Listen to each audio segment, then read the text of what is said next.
Thank you for turning to page 121. Thank you for turning to page 121. Today we're going to take a quick look at a game I'll be running soon, a group that's based out of the Kingdom of Furiandi. They will be heading past Ket into the plains of the Paynims in search of an Egyptian lich and trying to pin down that lich's phylactery and better to control or eliminate that lich. So I'm going to go into the setup a little bit and a little bit of the background and where this lich came from. Okay, this is the setup for the game. This is the really nice Gale Force 9 terrain. A recent birthday gift from my lovely wife. On a fat mat, the desert fat mat. So this will be primarily an outdoor game. I have a 3-hour time slot from 7 p.m. to 10 p.m. So I'm going to work mostly with being outside and doing outside encounters. So just want to give a nice overview of this beautiful terrain. And as I said,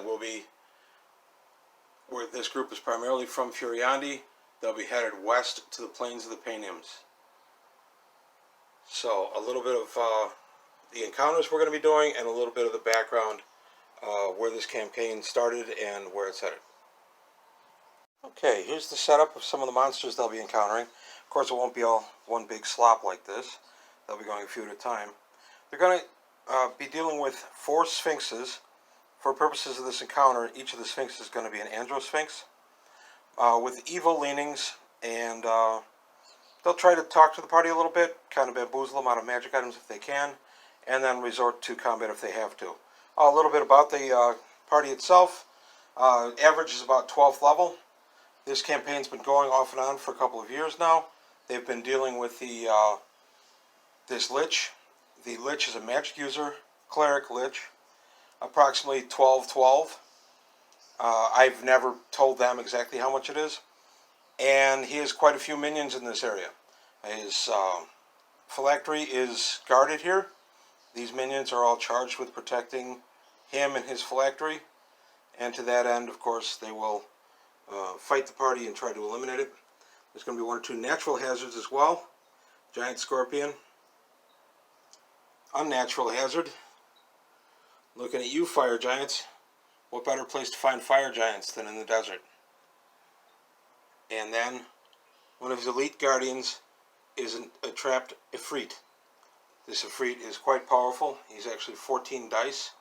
He has a lot of different spell capability, lots of speed, very, very tough in combat, but very tough magically as well. He should be one of the better encounters for the game. So as the party is wandering the ruins, they'll be encountering all these different evil creatures. There's also going to be a fire elemental at one point. And since this guy specializes in other planar creatures, there's going to be a Chasme demon as well. Chasme are really nasty because when they attack you, they buzz. You have to make a saving throw every round or fall into a tortured sleep. That could actually be quite harmful to the party in a very quick manner. So I'm looking forward to that encounter as well. And then I'm just going to throw in a giant snake. And like I said, the scorpion. This scorpion was painted by one of my players, Mike. Does a phenomenal job on painting. The less phenomenal job on painting, that's me on the snake. And me on the fire elemental. The rest of these were bought pre-painted from WizKids. Big fan of WizKids' line of pre-painted minis. I think the paint jobs are nice, the poses are nice.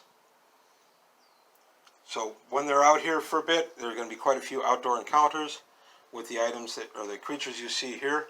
And then eventually they're going to find the entrance to the tomb where the lich's phylactery is held, and that will be underneath the skull of this giant fallen beast. And the tomb that he lays in are called the Halls of Anubis. Halls of Anubis is something that I've done a few times in my campaign, kind of a recurring theme with me. I just like the name.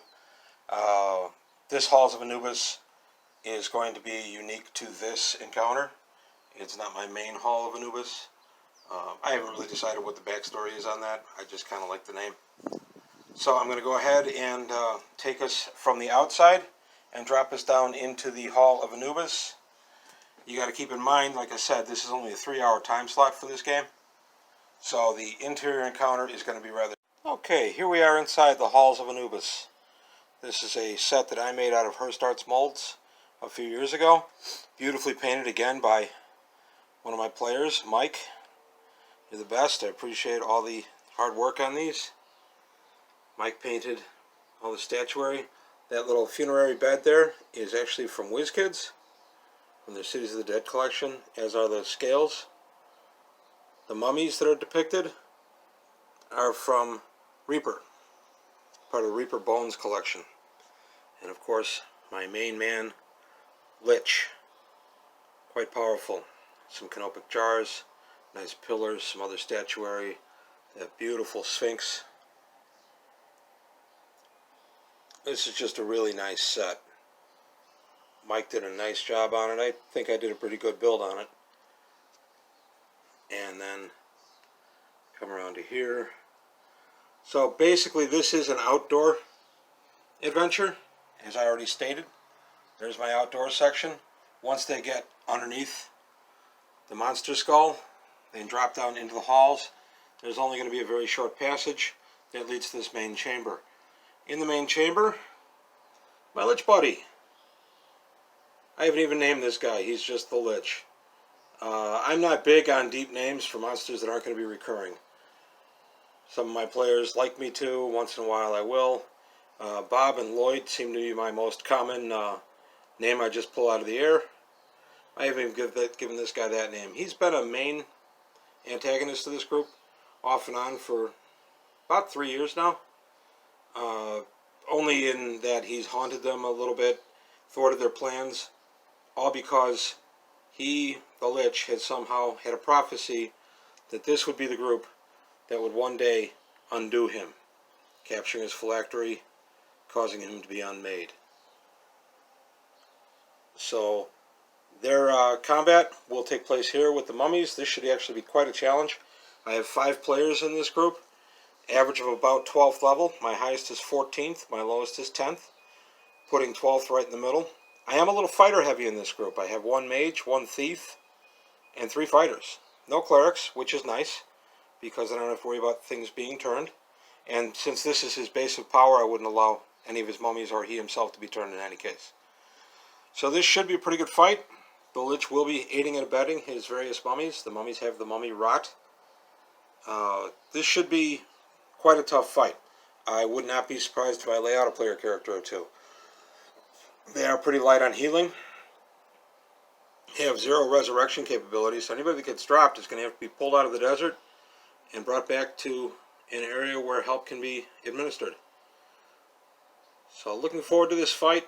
This is one of my favorite setups that I've ever built, mostly because of the excellent paint job. Again, thank you, Mike.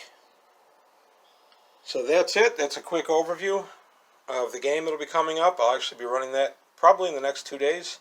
This is just kind of a dry setup. I wanted to get an idea of what the table looked like with these Gale Force 9 pieces on it. It's my first time taking them out. I only got them about 2 weeks ago.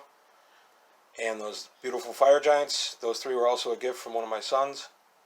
So I'm enjoying having such nice terrain to place on the table, and I think my players are liking it too. And if they're getting tired of me bringing out different terrain and getting all excited about it, they haven't told me yet, so hopefully they won't be too tired of it. So that's the game I'll be running. It's just a 3-hour game. The ending is really going to depend on what they do. The phylactery is going to be, I think rather obviously, not in the sarcophagus, but it's going to be hidden here inside the Golden Sphinx.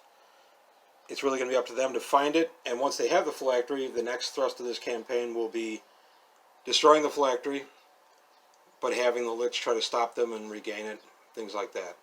So this is not going to be the end of it, and even if they don't get the phylactery and they end up having to flee, again, it's not the end of the campaign. This Lich has had a foreboding that they are his undoing, and he just can't let that stand. So that's it from the world of Greyhawk, the Plains of the Paynims.